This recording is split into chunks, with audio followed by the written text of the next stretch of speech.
नमस्कार मित्र स्वागत आहे तुमचं. मित्र आपण मराठवाड्यातील उच्च शिक्षण या विषयावरती एक सीरीज बनवत आहोत आणि त्या सीरीजमधला हा पुढचा व्हिडिओ आहे.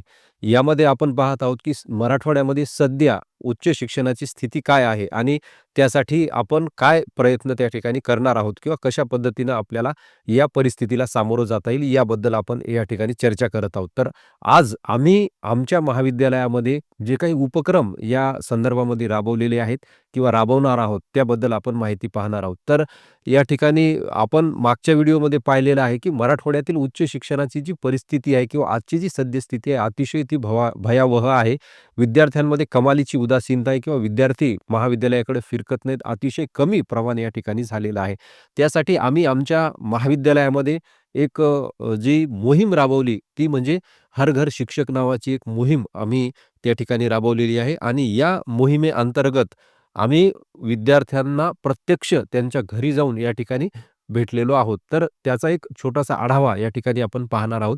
हर घर शिक्षक मोहीम या ठिकाणी होती आणि महाविद्यालयामध्ये जे विद्यार्थी नियमित येत नाहीत, जवळपास असे 676 विद्यार्थी त्या ठिकाणी आपण एकूण या म्हणजे नियमित न येणारे काढलेले आहेत आणि त्या प्रत्येक विद्यार्थ्यांच्या घरी जाऊन आपण भेट दिलेली आहे आणि त्यातून काही ज्या गोष्टी आम्हाला कळलेल्या आहेत, त्या या ठिकाणी मी तुम्हाला शेअर करणार आहे. तर इथं काही हे जे पिक्चर्स आहेत तुम्ही पाहू शकता, की कशा पद्धतीनं आम्ही काही टीम बनवल्या शिक्षकांच्या महाविद्यालयामध्ये आणि त्या प्रत्येक टीमनं एक रूट त्या ठिकाणी फायनल केला आणि या रूटवरती त्या टीमनं जायचं. म्हणजे 2 गावं, 3 गावं किंवा 4 गावं जिथं विद्यार्थी नियमित नाहीत, अशा ठिकाणी आम्ही भेटी दिल्या. इथं तुम्ही पाहू शकता आमच्याकडं महाविद्यालयामध्ये आम्ही एक स्टुडंट मेंटॉर नावाची समिती किंवा एक योजना त्या ठिकाणी चालवतो आणि त्या योजनेमध्ये मी काम करतो.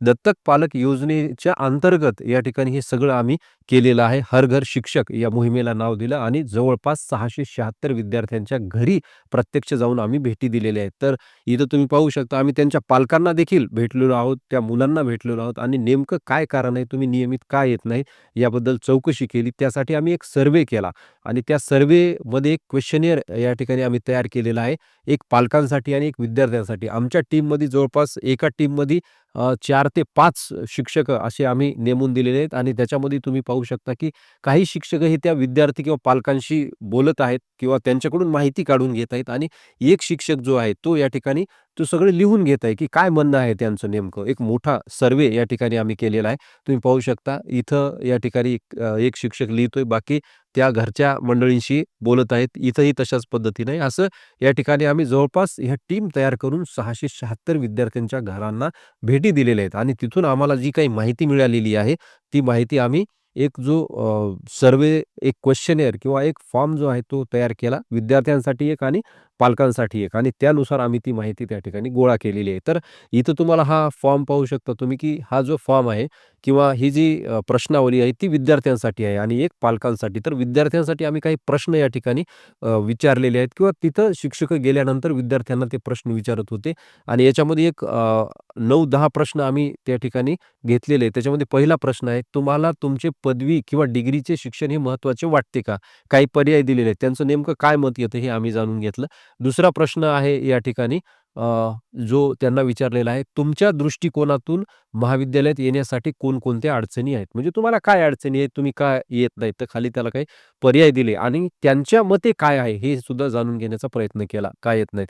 तिसरा प्रश्न या ठिकाणी आहे, इतर कोणत्या कामासाठी तुम्हाला महाविद्यालय चुकवावे लागते? तुम्ही दुसरं काही काम करता का? चौथा प्रश्न आहे, शिक्षक आणि महाविद्यालयाचे वातावरण तुम्हाला महाविद्यालयात येण्यासाठी प्रोत्साहित करते का? आणि त्यासाठी तुम्ही काय सुचवाल? हे सुद्धा आम्ही याच्यामध्ये दिलेलं आहे. त्यानंतर पुढचा प्रश्न आहे, नियमित हजेरी लावल्यास तुमच्या करिअरला मदत होईल का? महाविद्यालयात आलात तुम्हाला फायदा होईल असं तुम्हाला वाटते का नाही? त्यानंतर पुढचा प्रश्न आहे, महाविद्यालयात नियमित येण्यासाठी तुमची प्रेरणा कोणती? एक किंवा अधिक पर्याय या ठिकाणी आपण निवडू शकतो. त्यानंतर पुढचा प्रश्न आहे पहा, तुमच्या मते उपस्थिती वाढवण्यासाठी महाविद्यालयाने कोणते उपाय केले पाहिजे? म्हणजे काय अपेक्षित आहे तुम्हाला जेणेकरून तुम्ही महाविद्यालयात याल? त्याच्या पुढचा प्रश्न आहे, तुमच्या मित्र-मैत्रिणींपैकी किती जण नियमित महाविद्यालयात येतात? म्हणजे असं कोणी आहे का, की तुम्हाला माहिती आहे, की हा नियमित जातो किंवा एखादी मैत्रीण असेल तुमची तर ती नियमित जाते. तर हे सुद्धा आम्ही विचारलेलं आहे. त्यानंतर शेवटचा प्रश्न आहे, सर्वात जास्त कोणता विषय आवडतो म्हणजे हे सुद्धा आम्ही जाणून घेण्याचा प्रयत्न केलाय, की तुम्हाला त्या ठिकाणी कुठला विषय आवडतो हे सुद्धा तुम्ही सांगा.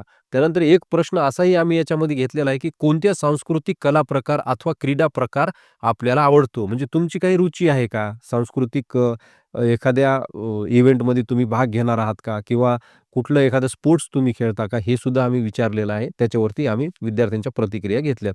शेवटचा प्रश्न पहा, जर तुम्हाला सुधारणा सुचवायची असेल, जी केल्यास तुम्ही नक्कीच नियमित याल, ती सुधारणा कोणती असेल? म्हणजे तुम्हाला महाविद्यालयामध्ये येण्यासाठी काय नेमकं सुचवायचं किंवा अशी एखादी फॅसिलिटी उपलब्ध केल्यानंतर तुम्ही महाविद्यालयात याल, अशी कोणती गोष्ट आहे?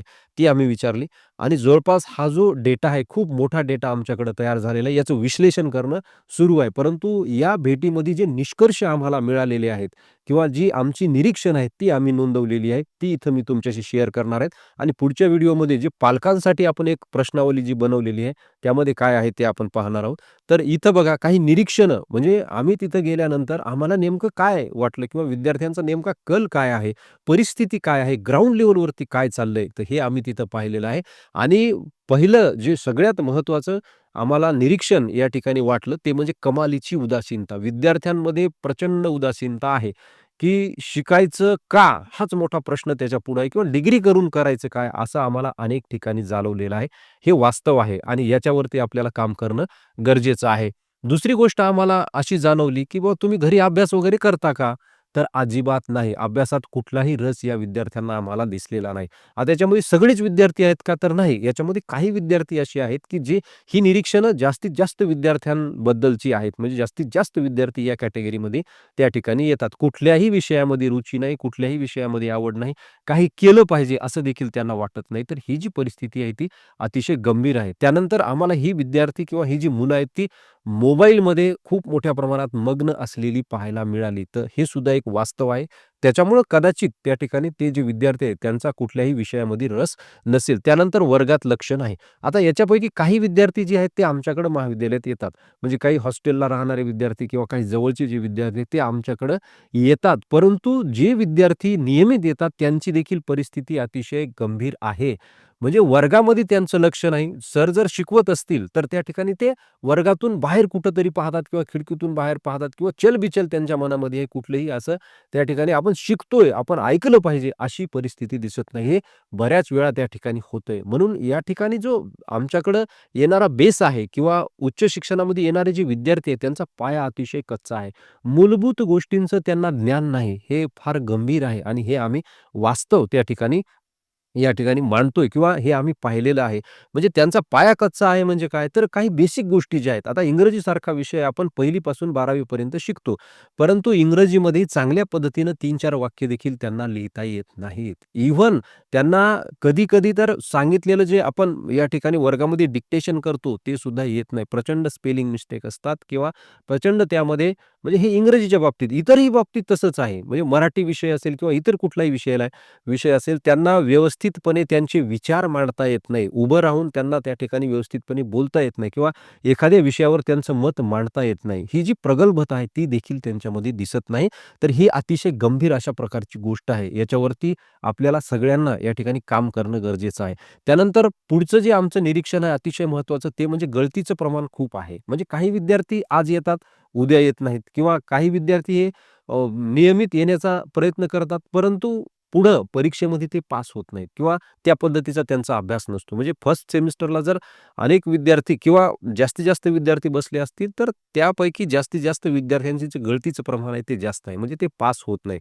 कारण या ठिकाणी एन-ई-पीमध्ये जो सिलेबस आहे किंवा एन-ई-पीमध्ये जे नवीन या ठिकाणी करिक्युलम आलेला आहे, तो अतिशय बारकाईनं विद्यार्थ्यांना अभ्यासणं गरजेचं आहे. जवळपास पहिल्या सेमिस्टरसाठी 12 पेपर विद्यार्थ्यांनी अभ्यासणं गरजेचं आहे. तर इतकं या ठिकाणी जे आहे ते महाविद्यालयामध्ये येत नसल्यामुळे हे जे प्रमाण आहे हे खूप मोठं आहे आणि एकूण जी आम्हाला परिस्थिती पाहायला मिळालेली आहे ती दिशाहीन आहे. आम्ही अनेक विद्यार्थ्यांना विचारलं, "बाबा पुढं काय करणार आहेस?" किंवा पुढं विद्यार्थिनींना देखील विचारलं, की "तुमचं काय मत आहे?" तर त्यांनी सांगितलं, की "आई-वडील जे म्हणतील ते." म्हणजे अजूनही या विद्यार्थ्यांना आम्हाला काय करायचंय या गोष्टीकडे त्यांचं लक्ष नाहीये किंवा ही जी परिस्थिती आहे ती दिशाहीन आम्हाला दिसलेली आहे.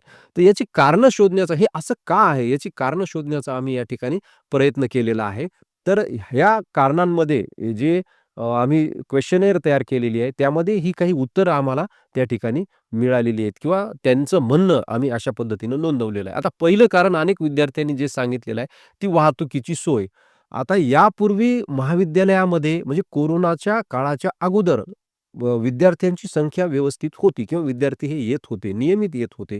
त्यावेळेस आमच्याकडं रस्ते देखील इतके चांगले नव्हते किंवा आता जर पाहिलं तर आम्ही ज्या भागामध्ये म्हणजे हिंगोलीमध्ये चांगल्या प्रकारचे रस्ते हे या ठिकाणी झालेले आहेत. परंतु आज विद्यार्थी सांगतात, की वाहतुकीची सोय नाही. म्हणजे हे जे कारण आहे, हे त्यांनी सांगितलेलं कारण आम्हाला काही पटलेलं या ठिकाणी नाही.